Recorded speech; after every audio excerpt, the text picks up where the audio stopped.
Bienvenue dans le podcast des Essentiels des Shine, dédié à l'exploration passionnante des soins personnels, des relations et du bien-être. Je suis animée par la volonté de t'accompagner dans une démarche simple, efficace et durable pour prendre soin de toi et libérer ton plein potentiel. Des conseils capillaires aux rituels quotidiens de bien-être, en passant par les habitudes relationnelles, nous parcourons ensemble diverses méthodes et stratégies. Ensemble, nous explorons la gestion des émotions, le renforcement de la confiance en soi, la projection d'une aura positive en toutes circonstances, en équilibrant les responsabilités professionnelles et personnelles et bien d'autres aspects encore. Chaque épisode regorge d'inspiration, de motivation, d'anecdotes et de conseils pratiques pour réveiller la splendide personne qui sommeille en toi, tout en cultivant une joie de vivre authentique. Prépare-toi à adopter une nouvelle perspective du bien-être qui transformera ta vision de la vie quotidienne. Hello les Shine, j'espère que vous allez bien. Nous voici pour un tout nouvel épisode. Aujourd'hui, je voulais vous parler d'un sujet qui m'a interpellée depuis quelques jours, dont j'en ai parlé aussi sur Instagram, sur Facebook et TikTok de l'agence 4 parce que aujourd'hui c'est spécial relation, donc c'est la capsule spéciale. Et il y a une erreur que tous les couples et célibataires font, en tout cas la majorité. C'est qu'en fait, dans notre monde moderne, il semble que tout le monde soit obsédé par l'apparence. Et ça, c'est bien dommage. Donc au final, on se concentre sur 80% de l'apparence au lieu de se concentrer sur le cœur de la personne. Donc en fait, il reste que 20%. On se dit, ah oui, mais cette personne, elle est bien. Mais on retourne sur l'apparence. Ouais, mais t'as vu, elle a fait ci. Oui, mais t'as vu, elle travaille peut-être là-bas, donc c'est pas trop ça. On va rester coincé dans dans ce, dans ce cercle où si elle a une voiture comme ça, c'est qu'elle est bien. Si elle a une maison, elle est bien. L'apparence physique aussi. Ça peut être, si la personne elle est toute fine, elle mange bien. Si la personne elle est un peu plus en forme, elle mange peut-être mal. Ou que sais-je, tu vois, il y a tout ça qui fait que on va pas regarder à l'intérieur de cette personne qui elle est, qu'est-ce qu'elle aimerait faire, quels sont ses objectifs futurs, qu'est-ce qu'elle a déjà accompli, quelles ont été ses erreurs, est-ce qu'elle a pu se relever, enfin, tous ces trucs-là, tout le monde l'oublie.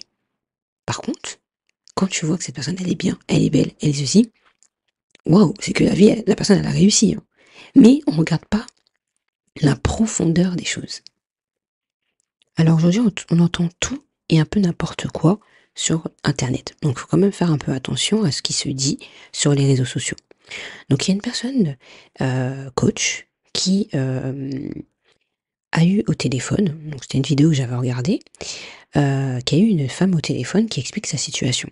Donc sa situation à cette femme, elle dit que cet homme-là tourne autour d'elle depuis maintenant plusieurs années. Et aujourd'hui, donc cette année, elle a laissé la chance à cet homme d'être auprès d'elle.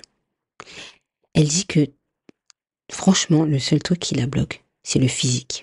Donc cette personne-là lui dit non, mais en fait, comme c'est le physique qui te bloque, abandonne, parce que le physique c'est important. Quand j'ai entendu ça, je dis, c'est bien dommage de dire ça comme ça. Mais ensuite, avant de te dire la suite et ce que je pense, elle dit, la dame qui raconte cette situation, lui dit, mais en plus, hein, le gars, il coche toutes mes cases. Tout ce qu'elle veut, elle l'a. Et la fille, elle lui dit, la personne coach, elle lui dit toujours, non mais c'est pas la peine, c'est physique, oublie, c'est pas la peine, oublie. J'ai vu ça, je dis, c'est bien dommage. C'est-à-dire que cette personne-là, elle a peut-être l'homme de sa vie auprès d'elle, mais ce qui la bloque, c'est le physique de cet homme. Donc, elle ne peut pas se concentrer sur ce que l'homme pourrait lui apporter dans sa vie. Et ça, c'est bien dommage. Il n'y a pas eu de profondeur, il n'y a pas de profondeur pour savoir qu'est-ce que tu n'aimes pas physiquement chez cet homme. Parce que le physique, c'est tout. Enfin, je ne sais pas. Tu me dis, t'aimes pas, je sais pas, les ongles de l'homme. C'est juste des ongles, par exemple. Je sais pas. Tu n'aimes pas les mains de l'homme. Bah, c'est juste des mains. Tu vois ce que je veux dire? Tu n'aimes pas, je sais pas, moi, le ventre de l'homme. Bah, ok, c'est un ventre. C'est pas tout le physique. Et là, la fille, elle dit, j'aime pas le physique. Mais c'est quoi? Quelle est ta définition de physique? Et ce qu'on oublie souvent, c'est que le physique, il n'est pas là pour rester au top du top tout au long de notre vie. Et ça, j'ai remarqué que beaucoup de personnes ne veulent pas vieillir. Or que la vieillesse, on sait très bien qu'on est obligé de passer par là. Donc il y a un moment, en grandissant, bah, les cheveux blonds vont apparaître. Je sais pas, peut-être un peu moins de cheveux pour les hommes aussi. Bref, le corps qui se déforme un petit peu plus. Donc on sait très bien que les femmes vont porter les enfants, portent des enfants. Donc à un moment ou à un autre, le ventre va s'agrandir pour laisser place à l'enfant à l'intérieur. Et après, bah, le ventre ne sera plus le même qu'avant. Et c'est OK. Il faudra au pire mieux manger, faire un peu d'exercice pour emmener quelque chose de beaucoup plus sympa, si tu le souhaites. Mais quoi qu'il arrive, on sait très bien qu'on va avoir un corps un peu moins sympathique que quand on avait 19 ans, 20 ans. Et ça devrait être déjà acté. Mais aujourd'hui, on nous vend tellement de produits pour dire, hey, tu vas voir ce produit-là, il va enlever des rides, il va enlever ceci, il va enlever cela. Il faut être au top du top du top. Qu'en fait, on oublie que le plus important, c'est le cœur de la personne. Qu'est-ce que la personne veut t'apporter? Comment la personne pourrait te faire évoluer? Qu'est-ce que cette personne va t'apporter de plus que tu as déjà chez toi? Parce qu'on n'a pas tout. À être avec une autre personne, c'est que cette personne-là va t'apporter une valeur de plus que ce que tu as déjà. Et ça, j'ai trouvé tellement dommage de voir qu'en fait, cette personne-là, peut-être elle est avec l'homme de sa vie, mais elle a loupé bah, sa relation. Et ça veut dire qu'en fait, elle va peut-être rencontrer d'autres hommes où elle se dit le physique est top, mais par contre, le cœur de cette personne-là, il sera pas du tout ce qu'elle avait avant. Et ça, c'est trop dommage. Ça veut dire qu'elle va vraiment louper ce, cette relation. Et encore une fois, je parlais avec une autre personne qui me disait que franchement, dans sa relation, ça se passe et tout et tout. Et je creusais, je creusais, je creusais. J'essayais de voir en fait où était le réel problème de sa relation. Et pareil, bah, le problème, c'était que il avait du mal avec le ventre de sa copine, de sa partenaire. Et là, tu te dis, ah ouais, ok, d'accord. Donc encore, c'est quelque chose qui fait que ça peut freiner toute la relation, or que tout va bien. Et c'est seul ce truc-là qui va faire barrière dans tout ce que tu peux créer, construire, bâtir dans cette relation. Et bien sûr, dans cette histoire-là, c'est pas évident de dire à une femme, euh, excuse-moi, t'as du ventre. Parce qu'on sait très bien qu'une femme, en général, dès que tu vas lui parler du physique, elle peut être blessée automatiquement. Or que c'est pas ce que l'autre veut. L'autre, il veut juste que bah, sa femme soit bien ou qu'elle s'apprête ou qu'elle fasse quelque chose pour que bah voilà, elle soit quand même apprêtée, présentable. C'est ça aussi. Et je pense que c'est ça aussi qui est dommage. Beaucoup de femmes se laissent aller lorsqu'elle a un enfant ou des enfants.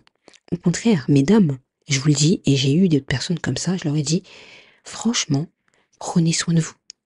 Que vous ayez des enfants ou pas, c'est pas parce que vous avez des enfants que vous devez pas prendre soin de vous. Prenez soin de vous parce que l'homme avec qui vous allez faire toute votre vie, il vous verra tous les jours. Vos enfants partiront, ils feront leur vie, mais après, avec qui vous continuerez votre vie? Avec l'homme avec qui vous avez épousé, vous avez fait des enfants. Donc l'homme aussi, il a envie de garder ce désir. Waouh, ma femme, elle prend soin d'elle. Même si t'as un petit peu de bourrelet et tout. Mais il va comprendre que tu fais l'effort de quand même t'apprêter enfant ou pas enfant. Donc ça, c'est extrêmement important. Donc en fait, à cause de ça, l'homme ne veut pas passer à l'acte. Il a du mal. Et parfois, malheureusement, ce qui se passe, c'est que l'autre va voir ailleurs. Parce qu'il n'est pas comblé à ce niveau-là. Et donc une autre histoire que j'avais regardée il n'y a pas très longtemps, franchement j'ai trop aimé, c'est une histoire créée qui ramène vraiment à cette bonne réflexion de faire attention à ce qu'on peut dire à l'autre. Et donc c'est un couple avec un enfant, donc une fille à peu près une dizaine d'années. La maman, elle est là pour son mari et sa fille. Donc elle fait tout vraiment pour que son cocon familial se porte au mieux. Mais son mari, tout ce qu'il voit, c'est que sa femme ne prend pas soin d'elle. Genre en gros, elle est un peu trop forte, elle a des bourrelets par là. Le monsieur, il arrive et critique énormément sa femme. Mais sa femme, elle n'est pas spécialement bien, elle est pas en forme quand elle voit que son mari n'arrête pas de la critiquer. Or que ce qu'elle faisait, c'était faire son repas. C'était, voilà, elle était vraiment là pour que justement la famille se porte au mieux. À un moment, un autre, la femme a dit mais j'en ai marre en fait, je suis fatiguée, etc., etc. Et lui, il décide de partir. Il dit c'est bon, moi j'en peux plus, j'en ai marre de te voir comme ça, je pars. Donc ils ont divorcé, etc. Elle était pas bien, ce qui est normal, hein, quand tu te rends compte que au final l'homme t'aime pas parce que c'est toi physiquement qui l'aime pas, en fait. Mais voilà, en fait tout se passait bien. Donc bon bah voilà, hein, il fallait qu'elle se remette et tout et tout. Et quand elle s'est remise de ses émotions, que la situation a pu évoluer de son côté avec sa fille, elle s'est dit bon bah maintenant je vais prendre un peu plus soin de moi, etc. Donc elle a commencé à faire du sport, à faire toutes ces choses-là pour que justement bah elle puisse se remettre en main. Et un jour, l'homme avec qui elle était, ils se rencontrent. Elle voit quoi? L'homme, il est pas bien, c'est lui qui est en train de pleurer, c'est lui qui est en train de boire de l'alcool, vraiment dans tous ses états. Mais sa femme, son ex-femme donc, elle, elle est bien. Elle est avec sa fille, souriante, belle petite robe, voilà, en forme, elle est contente, tout se passe bien dans sa vie. Et là, le gars, il dit, euh, excuse-moi, on peut refaire notre relation, je suis désolée de tout ce que j'ai pu te faire, etc., etc. Elle regarde, dit, mais non, trop tard. Maintenant, je m'occupe de ma fille, je m'occupe de moi. Fallait voir ça avant. Et lui, il est en train de supplier, tatati tatata. Bah, il était déjà trop tard. Il fallait pas agir comme ça. Donc c'est pour ça, attention à ce que vous dites et comprenez que, bah, il faut faire évoluer la situation d'une certaine manière pour faire comprendre à l'autre, voici comment j'aimerais que tu puisses avancer pour que nous deux, nous puissions avancer. Sans essayer de blesser l'autre, sans essayer de faire quoi que ce soit. Mais au moins, de faire en sorte que les choses se passent. Parce qu'à un moment ou à un autre, plus vous allez faire ça, plus bah, les choses vont se retourner contre vous ou contre votre relation, ou voilà. Donc c'est ça qui est important. Le physique n'est pas plus important, mais par contre, regarde ce que la personne elle fait au quotidien. Regarde comment elle agit, qu'est-ce qu'elle fait.